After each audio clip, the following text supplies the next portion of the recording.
I just checked the GPS and straight line is 1.65 miles to the bike. That's bushwhacking.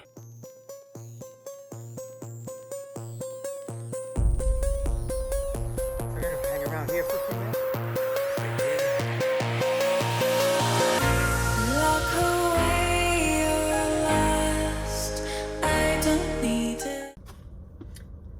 Hey guys, Dave here, and today we're going up to the Kilton Mica Mine.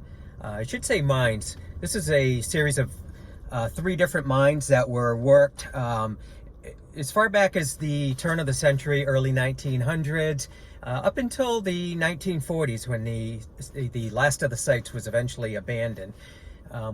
We're looking for 3 different spots. 2 of them I've been to. One is just an open cut. It's, you know, it's not much to see, but it's part of it, so we're going to go look for that again. The second one is the main workings, which is an open cut. There's a chamber or a room, and there's also a tunnel leading to a shaft. Really nice looking site. Now, I received an email about, I haven't been here for a few years, let me say that. It's probably been 3 years since I've been here, and I've been here twice. But I received an email about a year ago that there was a cave-in or some sort of a collapse within maybe the entrance of the tunnel, and I want to go check that out. The way it was described was that it didn't completely block it. You still can get through. The gentleman I spoke to, a really nice guy from one of the mineral clubs, he didn't try and get past it, but it sounded like it wouldn't be too tricky. He was just more letting me know that, hey, this is, you know, an interesting thing that happened up there. So that's the main workings that we're going to go look for. And then there's a third site. It's described as Old Kilton, and something that I've read, or the older mine. It's a bit south of the main workings, and I read that there's a tunnel, a 40-foot tunnel, but it sounded like it might be flooded, so a little unknown there, but maybe something that did have some underground workings. I've never stumbled across that site. This one's going to be new to me, so we're going to go look for that. We're going to try and relocate the trench, the original, the cut, not the original, but just that straight cut, because the time I stumbled on it, I didn't even mark the location.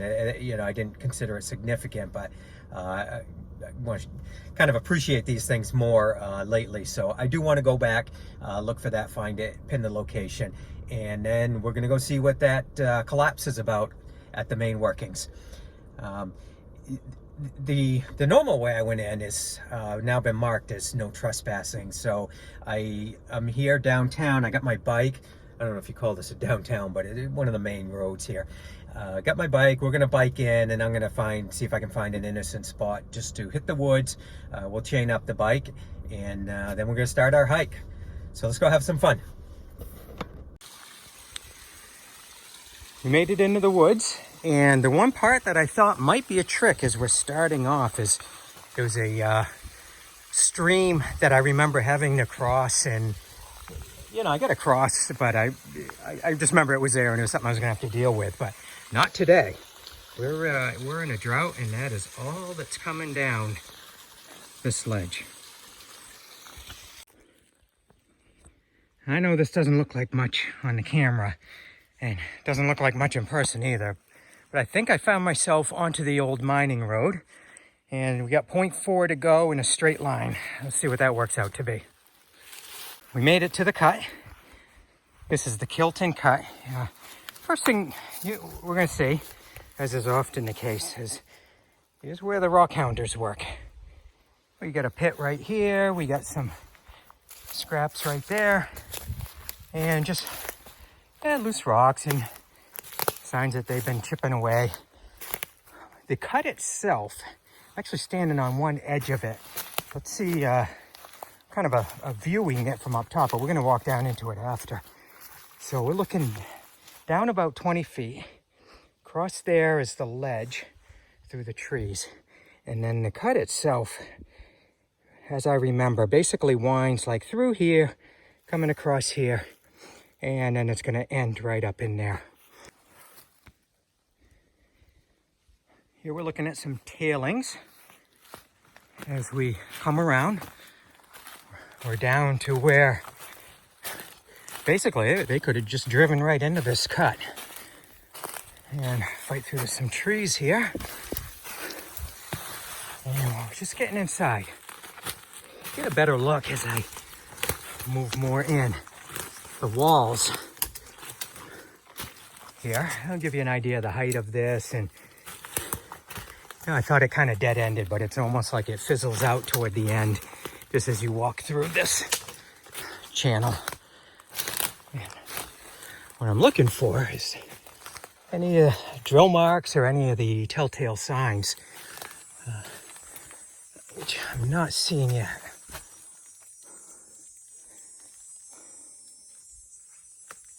Even though we know that's where they mine, there was no, not only no marks, there was no tools. Sometimes you find some old rusted, even buckets or anything. But these guys, well, they cleaned up well after themselves. On to the next one, which should be the old, what's called Old Kilton, which I have never been to, and hopefully it's where I think it is. Hey guys, definitely coming up on it. I have not gone up there and looked yet, so this long cut though is definitely a mined area. I've been finding all sorts of scraps, so we're gonna find out together if there's anything underground up here. And maybe if you look up there, it goes to the right. We'll find out if that's flooded or what is it.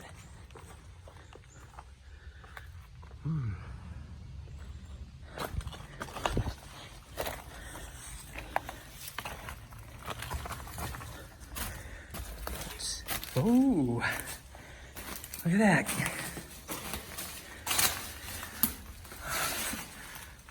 All right, it's underground. Seems to end right there, unless it turns. 1 second, let me pause and get a flashlight. All right, it's one of them marks I was looking for earlier. A couple of them drill marks. So it does, thought it might end right here, you know, it was just so dark I couldn't tell. But it goes to the right. And if I can do this without falling in, let's see how much of an idea we can get. So it goes to the right, it's pinched down, looking at about 2-3 feet, and I can't see where it ends. Not only visually, but I'm putting my phone out at arm's length, and I think, you know, what I read on this was it was a 40-foot exploratory tunnel, and we can get the measuring device, but I think I can see most of it without actually having to go in there and get all messy. Let me pause again and grab, we'll do some measurements. All right, so even though sometimes water gives my little device here fits, I was able to get a good measurement as far as I can see anyway. So 29 feet, and it does look like it continues maybe a little bit around the corner, but I can also see it's pinching down. Not because it was just a shorter tunnel, just it slants down and it's flooded. So the deeper you go, the less headroom you have. But I could see 29 feet out of it, out of what's said to be a 40-foot tunnel. And you know, actually I had my arm in a couple feet too. So we're getting the most of it. Cool little underground spot, and something that, hey, if I'm up, you know, I've been here 3 times, I'm sure I'll be back again, and I'll plan it in the winter so that I can come up when it's ice and really get around the corner and make sure we're not missing anything. I'm standing up top the ledge, and boy, the rock hounders, they do love this place. There's all sorts of cool scraps down there and piles. That right there, there's some nice crystals in that pile there, and just all sorts of scatterings. And then even as you come up top, you see stuff like this all over.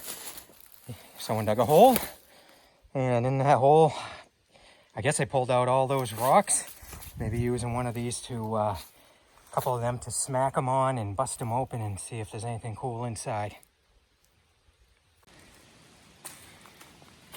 Here we are, site number 3. This is the big one. It's gonna be pretty muddy through here, so I might put down the camera if I start sinking so that I can kind of come down the sides. Whoops. So far, so good. All right, it's gonna get messy right here. All right, let me hit pause.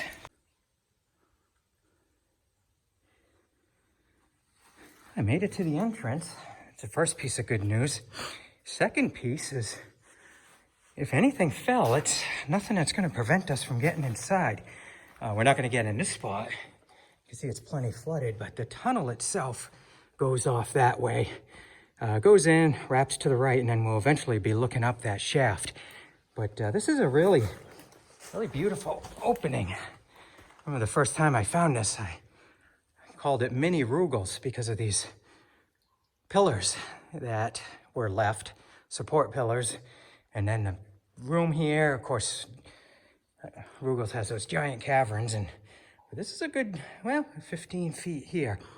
So next thing is see if I can make it through the muck. I think I can kind of rock skip from there to this platform, make it up there. And if I can get around that one last puddle, I will take you inside. Almost there. Just this one last stretch to go. Made it inside.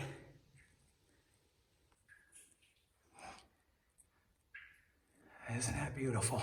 That's that shaft. That fellow said, whatever you do, don't fall in there. And yeah, that'd be a wrap. All right, so I'm inside the back chamber and just did some measurements. So I'm gonna show you what we have. I measured from where I am, I'm just sitting on the side here. There's a pool here, but you can get right up next to it on this side. It's a little bit of a slope, but comfortable enough. So measuring out to right there, the entrance, I had 49 feet. Yeah, let me show you these numbers. So I got 49, so we'll call it 50, 20, 33, and 16. So 50 feet is from where I'm sitting to the entrance. 20 feet is from where I'm sitting to the back wall, giving this tunnel a length of 70 feet. And then I have 33 and 16. 33, so you see under here, it continues. I believe that this was done in later years.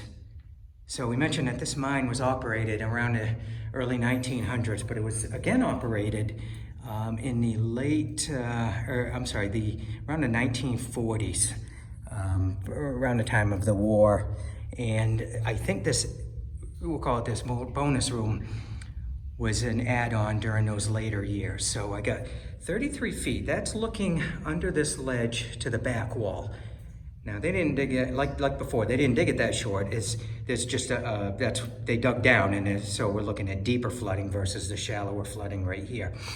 So 33 feet there, and then the other one was 16 feet to the front. So if we take the difference between the two, 16, 17 is 33. So we'll call that room, the bonus room, 17 feet.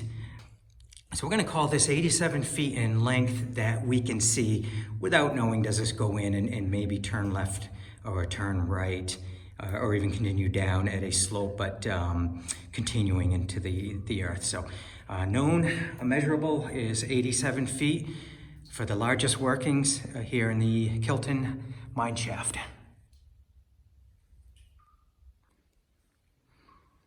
And one last thing before we start making our way out. I mentioned before that I talked to a gentleman who told me about, actually two things.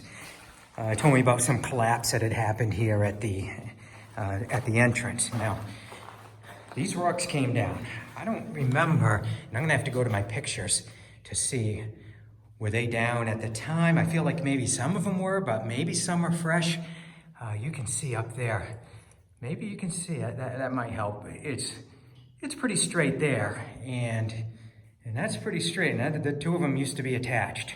That is a huge 15-foot piece of granite that broke off. There's another big piece there and all sorts of smaller rocks. So maybe this is what he was referring to with the collapse. But I'll check my pictures and see how they compare to what I'm seeing today versus 3-4 years ago. And then the other thing is, how did I get talking to that fellow to begin with? And he's part of a mineral club who was out here one day. And I always like to leave my little telltale signs that I was here. And I had left a couple coins. So one of the girls found them in the club, and boy, they were scratching their heads because they're not just coins, but what I do is I get on and I buy these. You get on eBay, and for about $10, you can buy a box of foreign coins that aren't worth anything, but I think maybe make a nice surprise for somebody when they find them in these weird spots. And so she found some old German coin or whatever it was I left, and for about a year they were scratching their heads, how'd that get out there? And one day he stumbled on my blog and pieced it together, and we got talking. Nothing from my old visits is out here. Those are long gone. So here's a couple more, and here's hoping that somebody finds them soon and figures out that maybe I'm the one that left them here. All right, I made it back out, and I'm dry. I'm gonna speculate that this piece here is maybe the one that fell. I remember being out here and one of my buddies pointing up, and I want to say it was right in that vicinity. He said, geez, that sucker doesn't look like it is going to last much longer.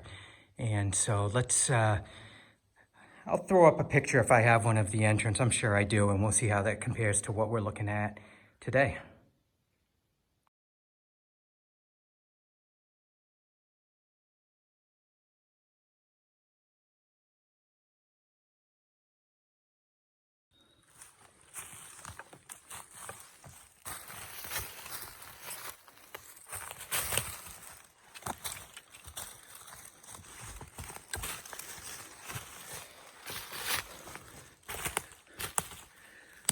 We didn't find any remains at the other two sites, but we got some here.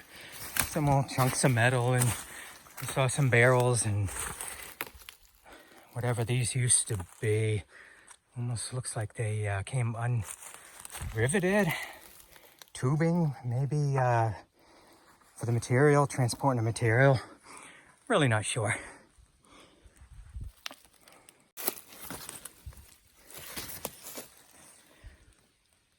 All right, guys, last thing to show you up here. I'm at the top of the hill now, and I'm looking down the shaft.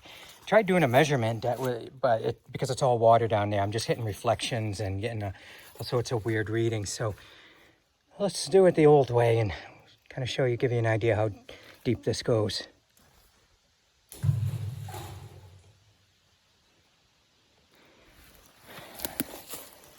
And yeah, so that's something you don't want to be messing with, especially up here if you get up here in the winter and it's slippery, or even the fall wet leaves, or just in general. And then grab a few pieces of mica. I'm no I'm no rock hounder, so I think these are good. Judging by the size of them, number one, and then number two is, I was told, look for the darker it is on the edges, the more compact and better quality. Maybe this one's not as dark, or this, well, maybe. So I don't know, but I do know I have a guy who really loves this stuff, a friend, Jim, and I'm gonna see if I can carry these back down to the bike without wrecking them, and give these to him. Well, guys, we took a shot at something. You know, I was having so much fun with Kilton and with the success, and there's another one out here called the Kilton Mica Mine. So, well, it's early enough in the day. Let's go see if we can find it and see what that's about. I really don't know anything about it, but so let's give it a shot. We found it. Nothing underground, but it's a big site. Let me spin around and show you where I am. It is one of the cuts that ends. As I come back here and get away from all the vegetation, you can see the wall of the cut. Pretty tall, 15-20 feet. This is one cut, but it almost looks like there's either a couple of them that come up through this valley. I don't think the whole valley itself is, but I do think that there's at least a couple cuts. So I'm in this one, which is pretty good, pretty big, nothing underground. And let me run around to the side and see what else we find. Here's a shorter cut. It's a couple 100 feet uphill from where the first one was. A lot of rubble. But unless they totally sealed something off, which I don't think so, I think that this was just an open cut here as well. Let's keep looking. I didn't find anything else. This is the dump pile, or the tailing for this mine, the Kilton Mica Mine. Now, it kind of tricked me because this looks like a huge tailing or pile. And I'm thinking, all right, they had to do some real, some good excavating to have this much rubble. But I think what's tricking me is that I think this is kind of a natural hill that they just, you know, it's downhill from the mine. I always want to throw the rubble downhill. And I think it just happened to be a hill now that it has rubble on it, but it's not all rubble. And that tricked me because I found the 2 cuts and they were mined. And so, you know, we checked this one off the list. Nothing underground and not as big as it first made me think as I was walking up on it. So now this time we're truly done. I just checked the GPS and straight line is 1.65 miles to the bike. That's bushwhacking, which means by the time I bushwhack that whole distance, it'll be a little bit over 2 miles, even keeping it as tight as I can because I got to go around a couple peaks. So I'm exhausted. I got a pretty good hike to go still. But that's all right. I don't mind. It's beautiful and sunny, and I'm just enjoying being out here. Heard some crackling, some loud snapping a minute ago. I thought maybe there's moose in this area. I've seen many of their droppings and thought I might get lucky and see one from a distance. So I sat for a few minutes, but nothing. I'm gonna recharge for just a few more and finish up my Gatorade and start the trek back. We'll see you at the bike. Thank God. Made it to the bike. That 1.6 bushwhack, sure enough, 2.1 when it was all said and done, just to make my way back. All right, guys, back at the car. I've actually been back at the car probably 20 minutes now. Got changed and I've been sitting here and just trying to get feeling normal again. Wow, I was drained towards the end. Let me show you something. All right, ignore that maintenance required. I think we might need an oil change, but 88 degrees is what we're finishing up at. We started at 10 o'clock, which makes me wonder what we peaked at for a high if it's 88 now. But man, am I wiped. I had plenty of water. I sucked that dry, but my backpack was full of drinks. I was hydrated, but I'm worn out. Total distance was 9.1 miles. 2 miles was biking, nice and easy, especially coming back. I was coasting the whole way back down the mountainside road. 7.1 bushwhacking. So yeah, that's what's got me so wiped out. But we did everything we wanted, and then some. We went out to find the 3 locations for Kilton. We found the small cut. We found the original, or the main site. Got some good pictures. We'll see what's changed, what might have collapsed into me since we were out there a few years ago. And we found the other site, the new one, the one that I read as Old Kilton, a little bit down the mountainside. And it had a tunnel, so that was really cool. And then we went out and checked another one off the list, the Kilton Mica Mine.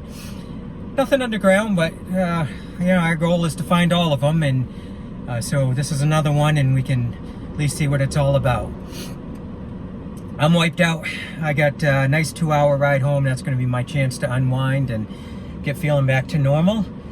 Great day out here. Look forward to the next time, and thanks for coming along.